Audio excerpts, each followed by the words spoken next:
Breaking news now, a federal judge has granted Harvard a temporary restraining order after that Ivy League school sued to stop the Trump administration's ban on enrolling foreign students. So this is going hour by hour now. It's changing.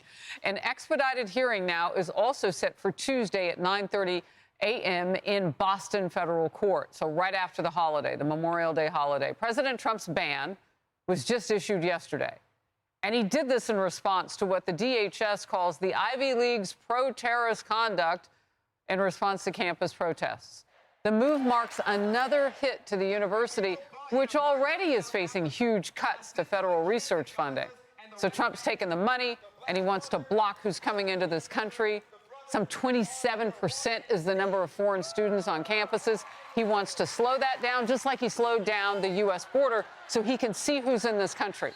And if they hate America, as the Secretary of State, Marco Rubio, has said, you can leave and we'll help you go. DHS Secretary Kristi Noem joined the story yesterday and told the prestigious university to bring it.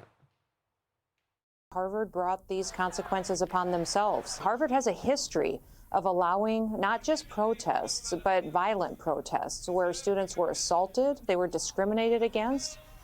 They were verbally abused, and they've even facilitated a training for a paramilitary group affiliated with the CCP. So it's not just pro-Hamas activities that they have allowed to have happen on their campus. They've also allowed participation with communist China. Harvard already responding to this news, saying it's illegal. We could anticipate some kind of battle royale through the courts. But for now, we wish you the best. Secretary Noem, thanks so much for joining us with this. Tell them to bring it. I'm on the side of America, and they need to be too. All right, again, that was yesterday as we were just learning the ban was in place. Harvard wasn't happy. Since then, they threatened to sue, and now a judge has put together a temporary restraining order, basically staying what the president wants until they can get into court on Tuesday. So this was probably not anticipated or not unanticipated, but it does seem swift. I think you're right to say this was not unanticipated. Harvard had a 72-page complaint they filed within, it seems like, hours of the news coming out. So they were ready for this. And basically, I think what this is going to come down to, not to get too nuanced, but there's federal regulations, Harvard says, that govern how and why you can admit students into the country.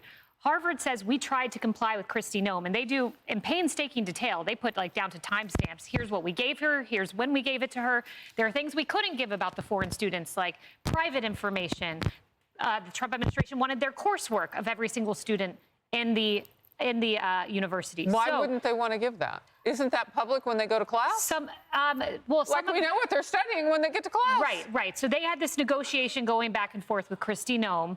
It'll be up to the Supreme Court ultimately. This is going to be a huge lawsuit, perhaps a blockbuster one on First Amendment. It's going to go all the way up to the Supreme Court. My guess is that Harvard would like the $9 billion they probably would. Trump is blocking. That's it. Well, I focus on the money. I know that's very materialistic. I mean, whatever happened to the idea of university as a nonprofit entity? Because they are taking, it's not only the $55 billion endowment that Harvard has, and that mimics a lot. Granted, it's the most, but that's most of these Ivy League colleges, universities have that kind of endowment. But the money that they're making from these foreign students is extraordinary. I mean, they're 27%, as you said, of the student body is foreign. They have to pay full fare, $60,000 tuition and the other things. 6,793 foreign students. That comes to a total of $407 million that they're paying into the university. You talk about the $55 billion endowment. You talk about all of the other things then there was the debt forgiveness where taxpayers were put on the hook instead of the university itself. I mean, that's the bottom line. So much of what they are getting depends on the government giving them a hand as though they are this nonprofit organization, when in fact, not only are they bringing in millions, but they're paying out millions. Remember how much Liz Warren got for teaching one class, about $300,000 a year. I mean, and then you have all the DEI staff members as well, and yet if you're in the middle class, you're not you're making too much to get some kind of help from the university in terms of tuition, but you're not making enough to pay it. You have to take out huge loans in order to pay for this school, and it really but if you're a me. Jewish campus on that, Jewish student on that campus, you can't even roam because of the threats and all against you. Like I don't. You're pointing out that there are a lot of students on campus who just wanted to go to class. Some of those students are Jewish. Yes, so what do you do about this? There's no leveling the playing field. That's my advice. Because Harvard won't do its job to protect those students. Exactly, Harris. And Harvard is calling this retaliatory, right? They're saying this is going to hurt our research. This is going to hurt our community. The Trump administration has made it very simple. They're saying this is about safety. Really, it's very simple. If you look at what Kristi Noem was looking for in terms of records, it was footage of documentation of illegal, dangerous, or violent activity by student visa holders, any records of threats or the deprivation of rights of other students and university personnel. What is so wrong with that, especially when you consider the anti-Semitic behavior that we've seen on campus is now spilling out into society, tragically?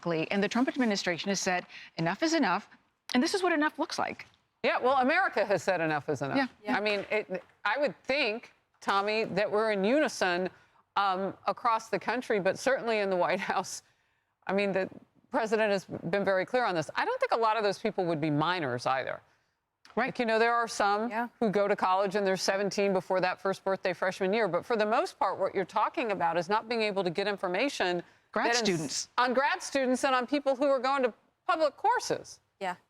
Well, the Trump administration is tightening the screws on Harvard, as they should. And this is going to play out legally. But the message is very clear to Jewish Americans. The Trump administration has your back. Remember that. They're doing everything they can to stand up for you. This would not be tolerated against any other group or race in this country. Unfortunately, it's being tolerated and in some cases celebrated at these Ivy League institutions. There's not much the average person can do, but David, to your point, I would tell you this. Stop going to these schools.